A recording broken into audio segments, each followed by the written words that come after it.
آپ جس شخص سے بھی ملتے ہیں اس میں دو بٹن ہوتے ہیں، ایک اچھائی کا بٹن، دوسرا برائی کا بٹن۔ یہ آپ کا اختیار ہے کہ آپ کون سا بٹن دباتے ہیں۔ بعض اوقات بہت نیک ہونے کے باوجود بھی ہم کوئی ایک گناہ ایسا کر دیتے ہیں جو ہماری سب اچھائیوں کو دھندلا کر دیتا ہے۔ تب دل خون کے آنسو روتا ہے، تڑپتا ہے، سسکتا ہے، خود کو اس گناہ سے نکالنے کی کوشش کرتا ہے۔ یہی کوشش اسے اللہ کی نظر میں محبوب بنا دیتی ہے، لیکن لوگ ہماری تمام اچھائیوں کو پشت ڈال کر اس ایک گناہ کو لے کر بیٹھ جاتے ہیں، یہ جانے بغیر کہ اس گناہ سے بچنے کے لیے ہم نے کتنی کوششیں کی ہیں، کتنی تہجدیں ادا کی ہیں اور کتنے آنسو بہائے ہیں۔ یہ اللہ کی آزمائش ہے کہ جنت کو عبادات کی مشقت، ناپسندیدہ مشکلات سے ڈھانپ دیا گیا ہے، اور جہنم کو شہوات کی لذت اور اطاعت نفس سے ڈھانپ دیا گیا ہے۔ کوئی انسان آپ کا ستون نہیں ہے جو اگر وہ آپ سے اپنی سپورٹ کھینچ لے گا تو آپ گر جائیں گے۔ کوئی انسان آپ کا ستون بن ہی نہیں سکتا۔ اس لیے اگر کوئی چھوڑ کے چلا جائے، کوئی غم سے علیحدہ ہو جائے تو کوئی بات نہیں۔ جس اللہ کے سہارے پہلے دن سے ہم چلتے تھے وہی ہمیں کافی ہونا چاہیے۔ مستقل ایک جیسے حالات انسان کو تھکا دیتے ہیں۔ انسان کی فطرت بھی ایسی ہے کہ وہ تبدیلی چاہتا ہے۔ اگر آج وقت برا ہے تو کیا ساری عمر یہ برا ہی رہے گا؟ یاد کرو اس وقت کو جب تمہیں کوئی امید نظر نہیں آتی تھی، تب بھی تمہیں اللہ نے مشکل سے نکالا اور بہترین وسیلہ بنایا۔ پھر آخر کی تم اتنی جلدی تھک گئے کیوں؟ تم سوچ رہے ہو کہ وہ تمہیں سن نہیں رہا۔ وہ سن رہا ہے، دیکھ بھی رہا ہے، بس تم صبر کے ساتھ اپنی دعا پر قائم رہو۔ دوسرے جو آپ کے لیے رائے قائم کرتے ہیں وہ رائے آپ کے لیے اہم نہیں، کیونکہ کچھ آپ سے محبت کی وجہ سے آپ کو زیادہ اچھا بتائیں گے اور کچھ حسد کی وجہ سے آپ کو برا بتائیں گے۔ آج آپ ہارے ہیں تو شاید کل آپ جیت جائیں، چلو کل بھی نہیں جیتے تو شاید آگے جیت جائیں۔ ہم اپنی سوچ کامیابی کی بنا لیتے ہیں کہ ہم لازمی کامیاب ہوں گے۔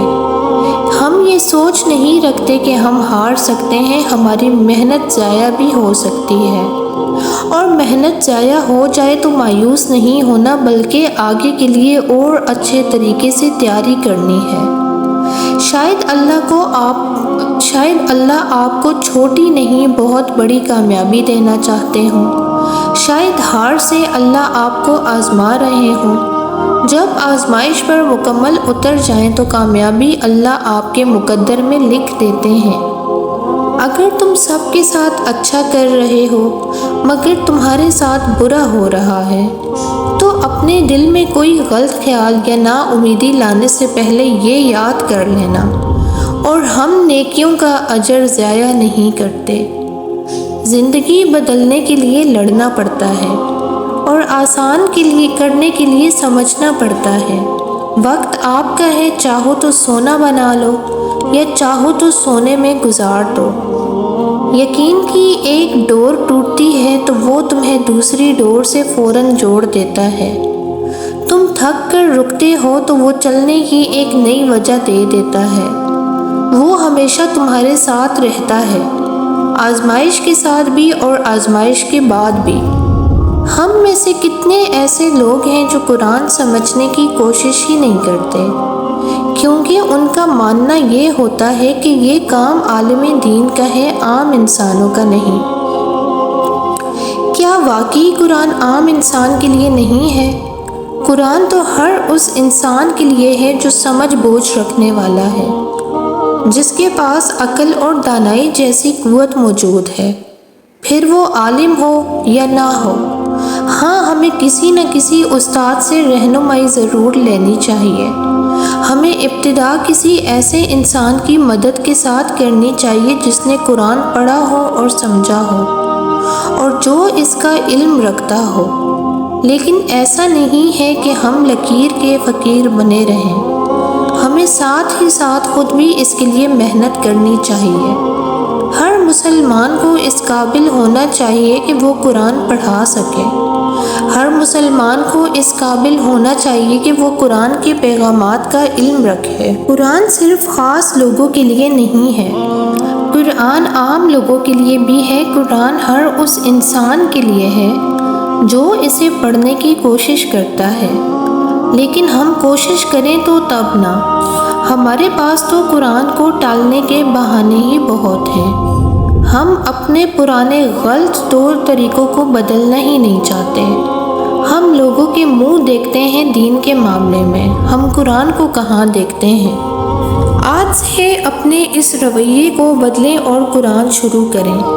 روز کی ایک آیت پڑھیں اور اس آیت کو کسی علم رکھنے والے انسان سے سیکھیں، اور پھر خود اپنی زبان میں اس آیت کا تدبر لکھیں کہ آپ کو اس آیت سے کیا سیکھنے کو ملا، آپ کی زندگی میں اس آیت کا کیا کام ہے، آپ کے کس مسئلے کا حل اس آیت میں موجود ہے۔ پھر ہی قرآن میں چھپے رازوں کو آپ سمجھ پائیں گے۔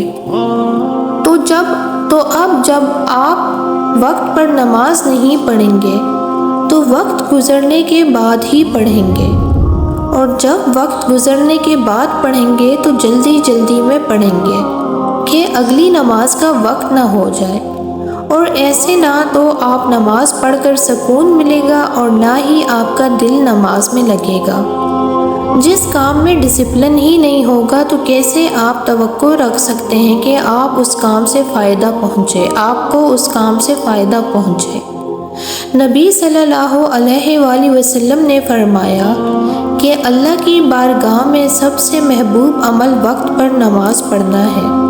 ہم سب چاہتے ہیں کہ اللہ فوراً ساری دنیا سے پہلے ہماری دعا سنے اور ہماری دعائیں قبول کر لے، لیکن کیا ہم نے کبھی دنیا سے پہلے اللہ کی سنی ہے؟ کیا ہم نے کبھی دنیا سے پہلے اللہ کو رکھا ہے؟ آپ جو کام خود نہیں کرتے وہ کام جب اللہ نہ کرے تو آپ کو غصہ کیوں آتا ہے؟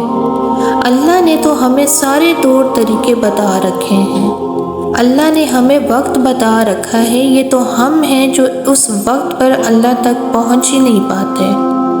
اللہ رکھتے نہیں دیکھتا، اللہ طریقہ دیکھتا ہے کہ میرے کس بندے نے کس طرح مجھ سے مانگا اور کس طرح مجھے منایا۔ بہت سے لوگ ایسے ہیں جن سے دین کی باتیں کی جائیں تو ان کے دل تنگ پڑنے لگتے ہیں، انہیں گھٹن ہونے لگتی ہے، انہیں یہ لگتا ہے کہ ہم پھنس گئے ہیں۔ لیکن یاد رکھیے یہ دین لاوارث نہیں ہے، آپ دین نہیں سیکھیں گے تو اپنی ہی عاقبت خراب کریں گے۔ اللہ کو کوئی پرواہ نہیں ہوگی۔ اللہ نے دو راستے دکھا دیے ہیں، اچھا اور برا، جس پر چاہے چلیں، اللہ کی بادشاہت میں ذرا برابر بھی فرق نہیں پڑے گا۔